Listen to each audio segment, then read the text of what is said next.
ഭക്തി എന്നാൽ മുക്തിയുടെ ആധാരമാണ് പുഷ്പഗന്ധ. മുക്തി ആത്മസമർപ്പണത്തിലൂടെ മാത്രമേ സംഭവ്യമാവുകയുള്ളൂ.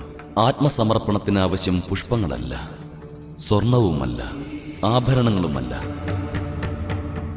രത്നങ്ങളുമല്ല, ധനസമ്പത്തുമല്ല, ആചാരാനുഷ്ഠാനങ്ങളുമല്ല. സ്വന്തം മനസ്സ് പൂർണ്ണമായും അർപ്പിക്കുക എന്നതാണ് അനിവാര്യമായിട്ടുള്ളത്. നമുക്ക് ഏറ്റവും പ്രിയങ്കരമായിട്ടുള്ള പുഷ്പം ഏതാണെന്നറിയുവാൻ നിനക്ക് ആത്മാർത്ഥമായ ആഗ്രഹമുണ്ടോ പുഷ്പഗന്ധ?